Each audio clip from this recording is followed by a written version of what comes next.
Saúdo a todos com a doce e gloriosa paz do nosso Senhor Jesus Cristo. Damos graças a Deus por mais uma feliz oportunidade de estarmos aqui estudando mais uma lição da Escola Bíblica Dominical.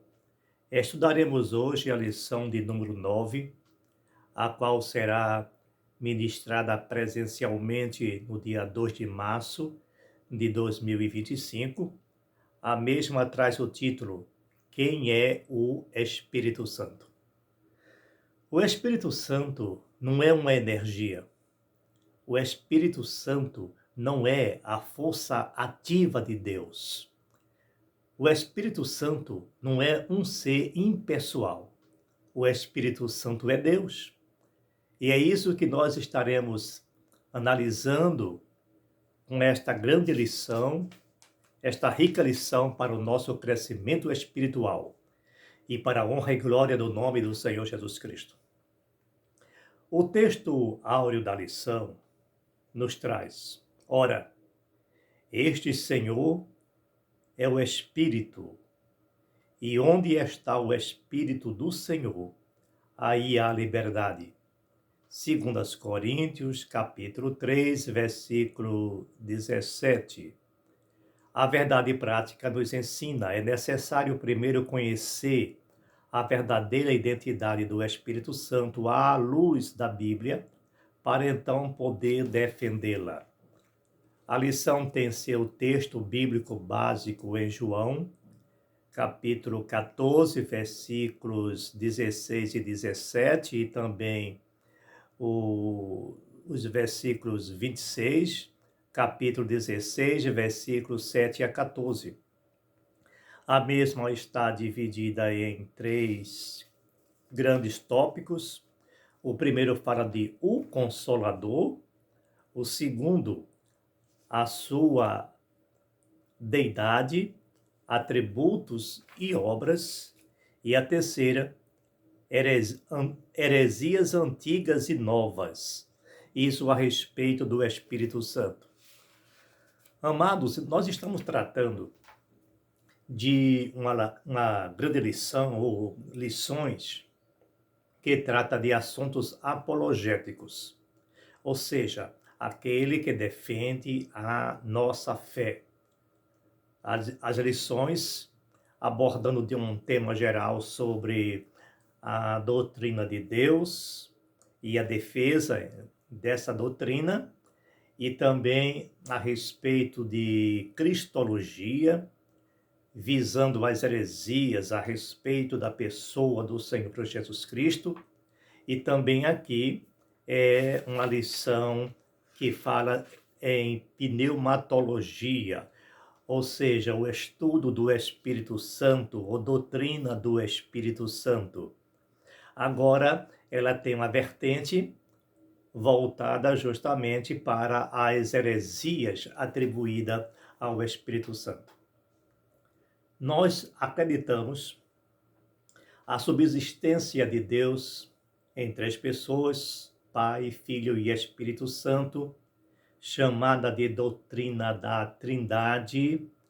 Agora é bom salientar que, por sinal, esse é um dos argumentos que das pessoas ou das religiões que não acreditam ser o Espírito Santo Deus. Então, eles dizem também que a palavra Trindade não existe na Bíblia, e na verdade não existe, mas lembre-se que Deus está tratando com seres inteligentes, não é necessário que exista a palavra em si. Essa expressão Trindade é um termo técnico usado pela teologia para designar a existência das três pessoas subsistindo em uma só. E nós temos provas evidentes, claríssimas disso, porque a Bíblia não se estuda apenas através de textos literais, aquilo que está escrito mesmo, mas através do seu contexto, nas entrelinhas. E a Bíblia toda fala da existência de três pessoas subsistindo em uma só, desde Gênesis até Apocalipse, nós encontramos expressões que indicam justamente essa existência, ainda que é muito sutil, como está justamente no Shema, que é o texto escrito em Deuteronômio 6:4, aonde mostra que Deus é um, mas aí nós encontramos a existência de Deus um, quando ele usa a palavra um errado, que significa um plural, um composto, mas isso é muito conhecido, esse texto é decorado pelos judeus. Ouve Israel, o Senhor nosso Deus é um, mas esse um aí é um plural. Nós sabemos que só existe um Deus. Nós somos monoteístas.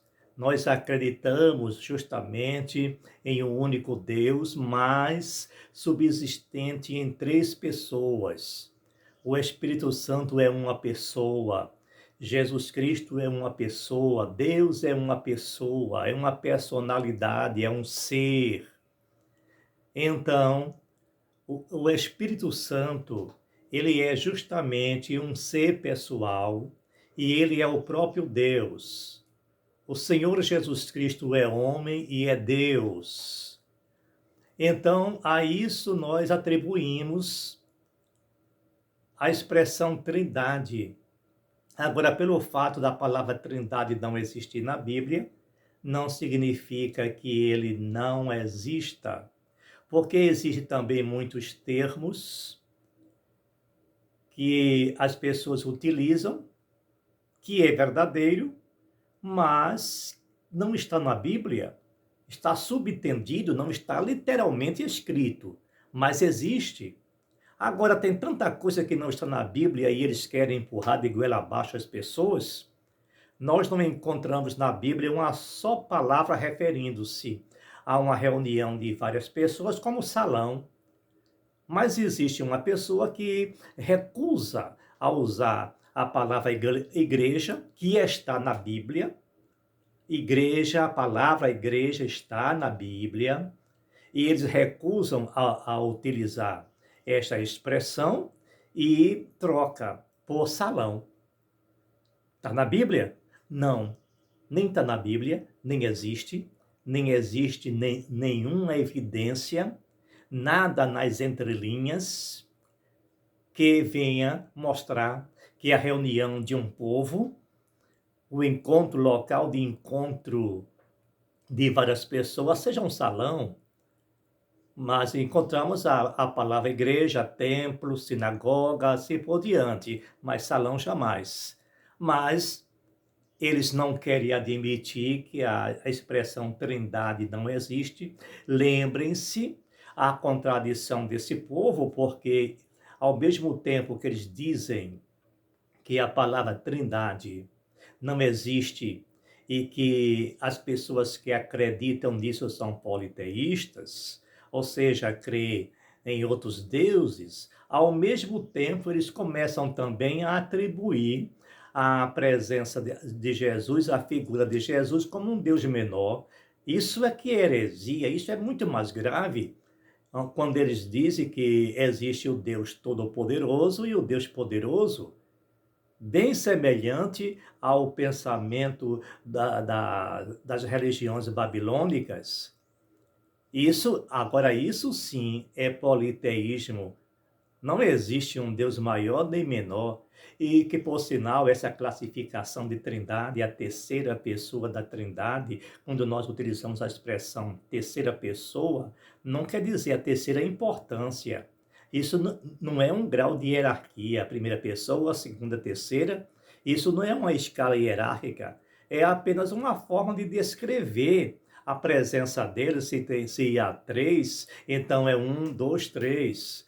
Mas não quer dizer que o 3 seja menor do que o primeiro e o segundo esteja entre o terceiro e o primeiro, porque nós sabemos que Deus é um só e consegue subsistir em três pessoas distintas, é um mistério, Isto é muito maravilhoso, isto é muito profundo, só acredita quem é crente. Bom, a introdução que nós já fizemos, mas eu quero ressaltar aqui o que está escrito na nossa revista da Escola Bíblica Dominical, editada pela CPAD, para todas as igrejas das Assembleias de Deus no Brasil e fora dele, e também qualquer uma outra denominação ou ministério que adquire essa mesma revista, aborda esse mesmo assunto, que é muito forte, muito abrangente. A identidade do Espírito Santo é revelada nas Escrituras desde o livro de Gênesis a Apocalipse, conforme nós já abordamos. É fato que a igreja, desde os dias apostólicos, o reconhecia como Deus, igual ao Pai e ao Filho. Não existe posição, o primeiro, o segundo e o terceiro. Todos são iguais, porque é um só, porque é o mesmo. O Espírito Santo é o mesmo Deus.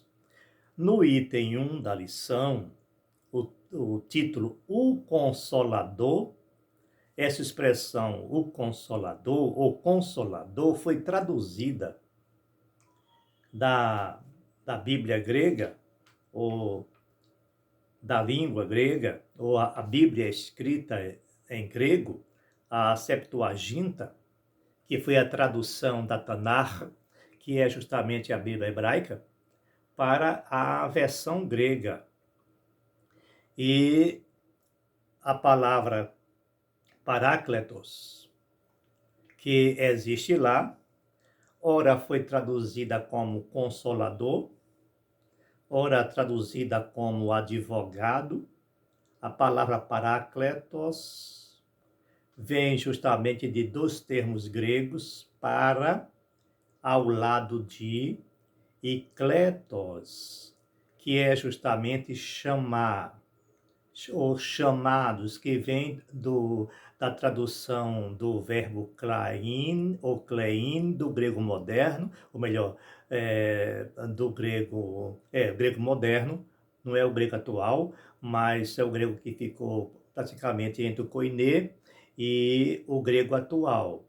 Então, o grego clássico, melhor dizendo.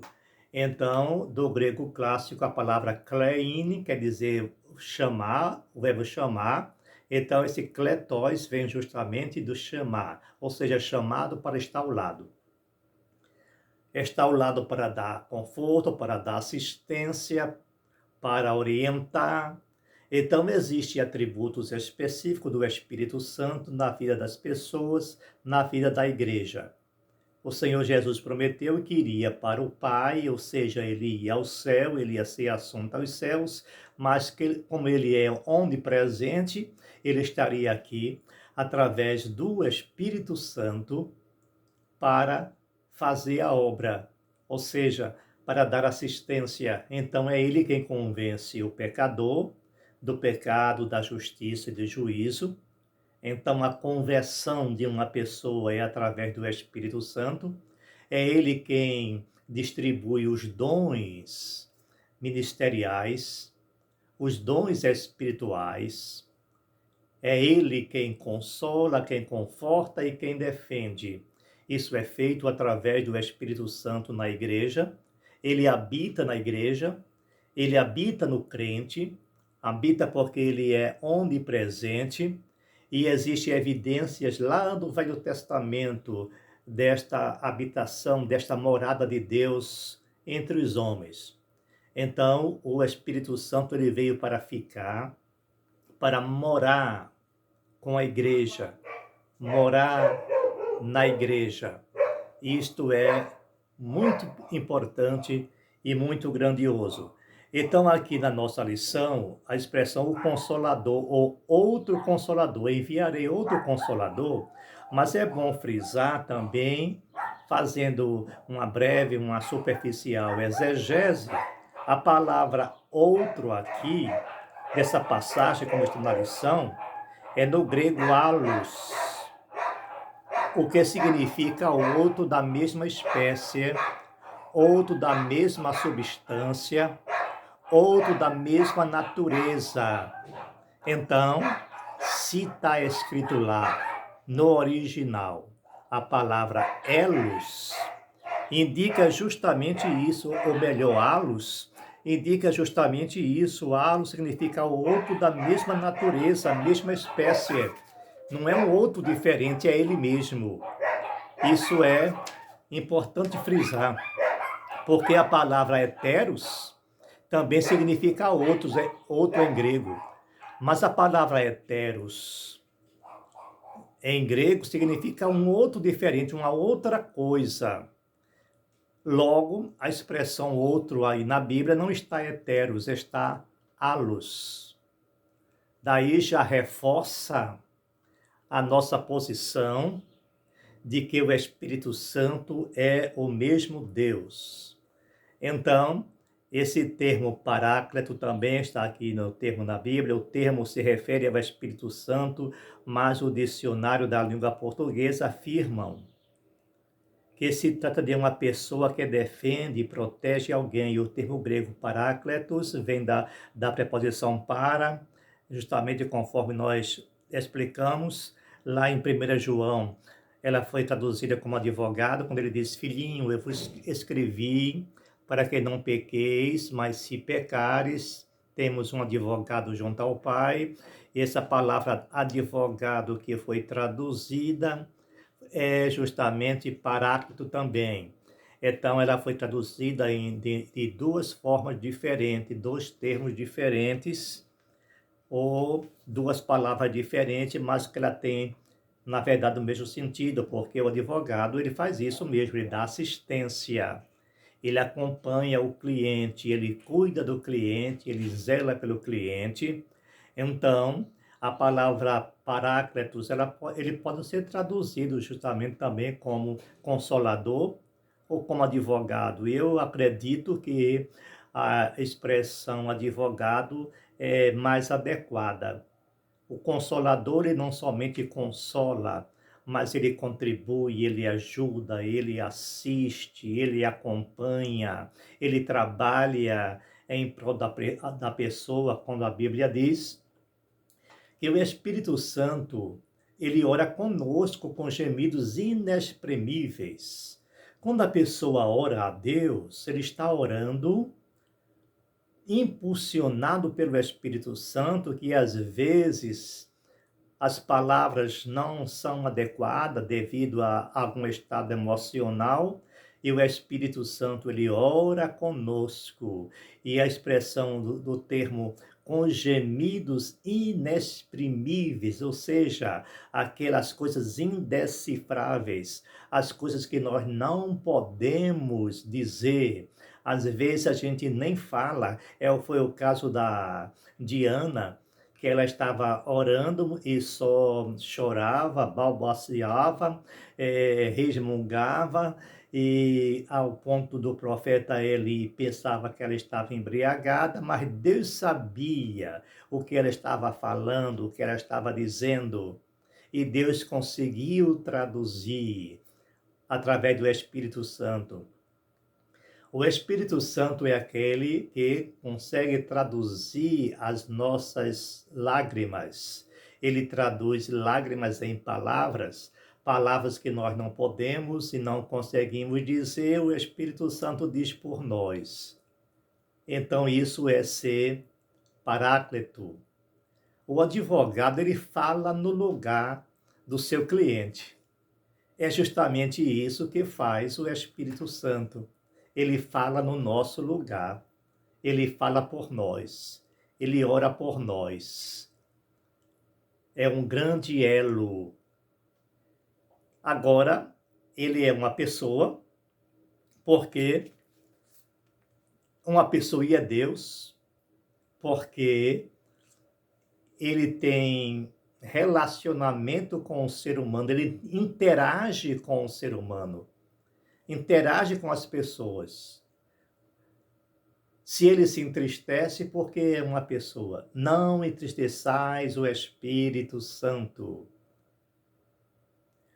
E em algumas passagens, ele é colocado ou classificado de forma alternada com a pessoa Deus. Lá no livro de Atos, em algum momento ele diz, mentistes ao Espírito Santo. E no mesmo contexto, ele fala depois, mentiste a Deus, falando da mesma pessoa. Mais uma evidência de que o Espírito Santo é Deus. E é uma pessoa, porque ele fala, ele se revela, ele se entristece, ele se ira. Então, aqui nós temos na nossa lição o item 2, sua deidade, atributos e obras. Sua deidade. Lendo aqui textualmente. A divindade do Espírito Santo é revelada na Bíblia de maneira que os nomes de Deus e Espírito Santo aparecem sempre de forma alternada, tanto no Antigo Testamento como no Novo. O Espírito Santo é Iavé, que ele colocou aqui Javé, o melhor, mais correto seria Iavé, não tem esse J. Iavé na via de Sansão, ou aquelas 4 letras, aquelas consoantes que representam o nome de Deus, que a gente não consegue pronunciar, que ela pode ser Iavé, pode ser Yahu, pode ser tanta outra coisa, mas apenas nós atribuímos. Nunca é Jeová. Não se preocupe com isso, porque o nome de Deus não pode ser Jeová, porque não existe na língua hebraica nem na língua grega nenhuma letra que corresponda ao J. Não existe J em nenhuma dessas duas línguas, nem nenhuma outra letra que tenha esse mesmo som. Então, aonde tinha o som de J, o som de I, foram trocada por J, por determinação do imperador romano. Isso é que é a grande verdade. Mas voltando aqui ao assunto, o Espírito Santo, o Espírito Santo possantemente se passou dele, ou seja, quando se apossou, né? Ele que dizia aqui, se apossou dele, possantemente se apossou dele. Então, Sansão era manuseado, era instrumentalizado pelo Espírito Santo. E o Espírito Santo, ele se faz presente, ele se retira, como fez na filha de Sansão, porque no Velho Testamento ele agia dessa forma. Ora, ele estava presente e também podia se ausentar.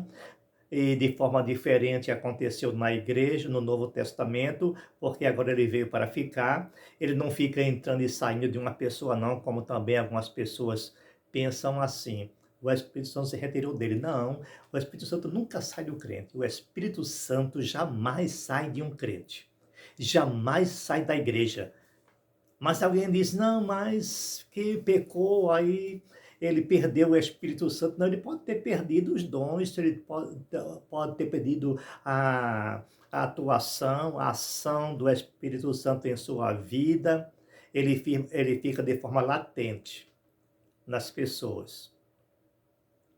E quando as pessoas se desviam completamente e vêm apostatar da fé, é porque nunca nasceu de novo.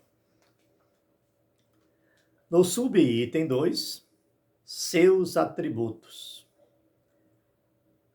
A divindade do Espírito Santo é revelada na Bíblia, também nos seus atributos divinos, como acontece com o Senhor Jesus Cristo. Ele é onipotente. Nós podemos ver em Romanos 15, 19, e as Escrituras ensinam ser o Espírito Santo a fonte de poder e milagre, conforme nós já abordamos isso. Ele também é onipresente. A onipresença é outro atributo incomunicável de Deus, presente na terceira pessoa da Trindade. Segue a explicação anterior, terceira, não está em terceiro lugar, o que mostra ser ele onipresente, ou seja, ele está em toda parte ao mesmo tempo, ou em qualquer parte, aonde ele quiser. Salmo 139, versículo 7. Ele conhece todas as coisas até as profundezas de Deus. 1 Coríntios 2, 10 e 11. Conhece o coração dos seres humanos. Observa isso em Ezequiel 11, 5 e Atos 5, de 3 a 9. Também Romanos 8, 26 e 27. E é conhecedor do futuro. Podemos ler em Lucas 2, 26, João 16 e 13, Atos 20 e 23. Isso por ser ele onisciente. Possui o atributo de eternidade, pois ele é chamado de Espírito Eterno, está lá em Hebreus 9, 14. Ele também tem obras, e são inúmeras as suas obras. As obras de Deus são efetuadas pelo Espírito Santo. Ele gerou a Jesus Cristo, ele dá vida, ele guia, conforme foi mencionado aqui. Então, ele batiza no Espírito Santo, como o próprio nome diz, ele batiza, ele cura, ele salva. Isso é Jesus atuando através do Espírito Santo. Agora, as heresias são inúmeras. São muitas.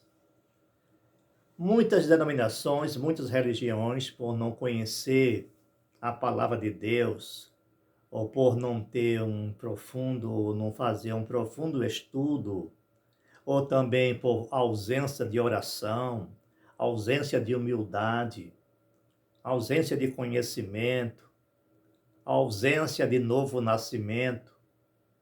Não é a igreja, são as religiões. São os pensamentos humanos que às vezes distorcem muitas questões bíblicas e expõe o seu ponto de vista, o ponto de vista humano, não é o ponto de vista de Deus. E essas heresias são muito antigas e continuam hoje através de uma nova roupagem. Então, o subitem 3, ele apresenta justamente essas coisas. As primeiras heresias, não havia consenso sobre o Espírito Santo no Oriente. Nas primeiras décadas, depois do Concílio de Nicéia, havia diversas interpretações. Aí surgiu aqueles grandes grupos, aquelas pessoas como existe hoje, aqueles grupos, aquelas religiões, que cada uma dessas religiões ou desses grupos dava uma interpretação diferente aos textos bíblicos.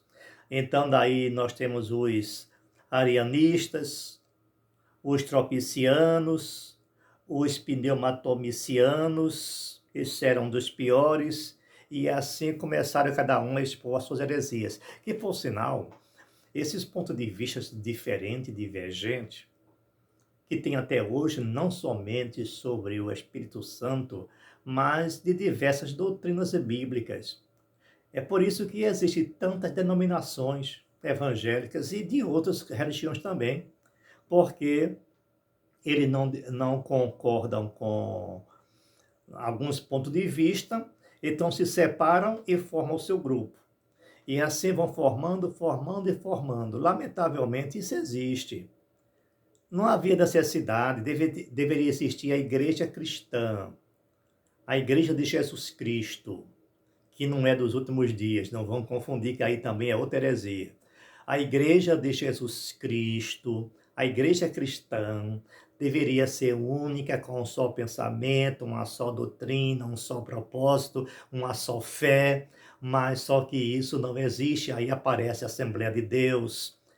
Aí vem a Assembleia de Deus, A, B, C, D, tudo Assembleia de Deus, mas cada um com os seus ministérios diferentes. E aí começa as igrejas históricas, as igrejas antigas, a batista, presbiterianas, a metodistas. E dentro dessas mesmas denominações ainda há subdivisões. O mesmo acontece dentro da Igreja Católica. O mesmo acontece dentro do Espiritismo. O mesmo acontece em todas as outras, até no islamismo, até no judaísmo. Eles têm essas divisões. Não existe uma única religião judaica um único grupo, existe vários. Divide-se em dois grandes grupos, o grupo ortodoxo, o ultra-ortodoxo e os judeus normais, eu posso assim dizer. A mesma coisa com a Igreja Católica. Tem até a Igreja Católica brasileira, a Igreja Católica americana, a ortodoxa grega. Não vá pensar que o catolicismo só existe os católicos romanos, não. Existem vários outros grupos de catolicismo. A Igreja Católica na Rússia, ela não está subordinada ao Vaticano. A da Grécia também não. E assim por diante, gente. Mas sabe o que é isso? Pensamentos humanos, porque diverge de alguma coisa e forma seu grupo à parte. Que isso é muito triste, mas é uma grande realidade. E acontece justamente aqui